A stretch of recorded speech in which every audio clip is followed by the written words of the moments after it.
Typically, whenever students are asked to take notes, they all have the same reaction. But taking notes doesn't have to be a dreadful task if you properly know how to take them.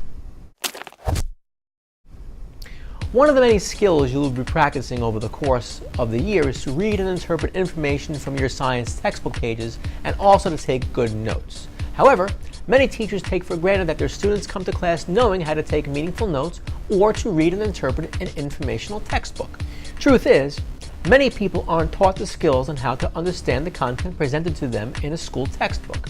This can be especially challenging for students who already may be having difficulties with reading comprehension. Luckily, there are many strategies out there that can help increase reading comprehension and note-taking from informational text. I like to highlight one of them that I think works very well with our science textbook called the SQ3R Method. Okay, here's how it works. SQ3R stands for Skim, Questions, Read, Recite, and Review. Let's say you're given an assignment to read and take notes on a lesson or chapter. The first thing you need to do is prime your brain and prepare for the session. So, we first skim the chapter. Look at the title of the chapter. Write it down as the title of your notes.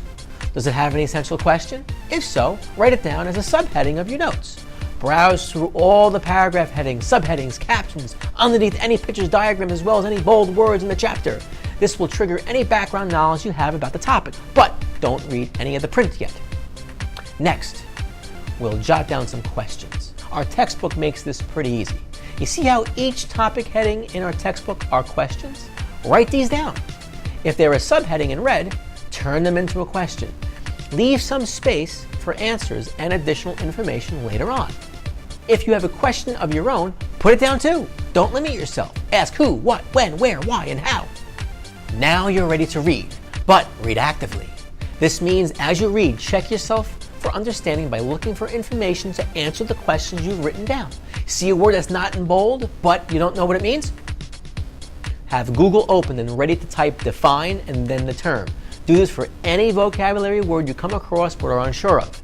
Don't assume you know a word because you may not be correct, and this can cause confusion down the road.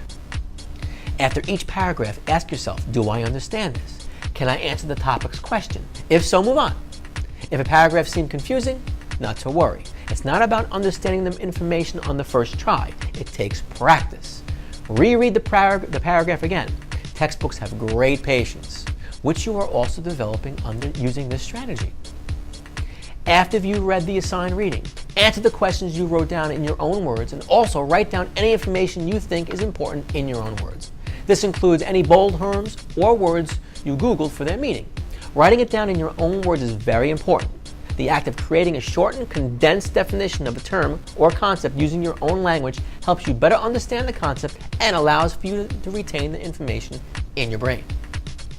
Also, don't be embarrassed to answer your questions out loud.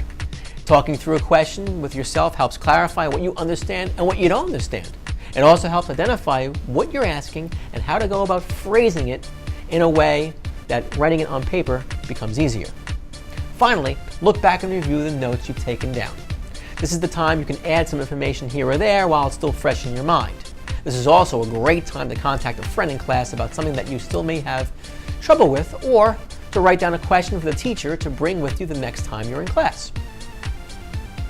If you're doing an entire unit's or lessons worth of note-taking, look at the end of the unit's review questions again. You should be able to answer most of them without even going back and rereading the pages. Answer these questions first. The few that you don't know, I'm sure you know exactly where to look. Reading comprehension is a skill, just like playing an instrument or sport. The more you practice, the better you'll become. Practice makes, well, I don't want to say perfect because you could be practicing the wrong thing, like I used to when I kept running into third base after hitting the ball for tee. I'm a lefty, I don't know. Anyways, now that you've been taught the correct way to read and take notes from a textbook, practice it. Practice makes permanent.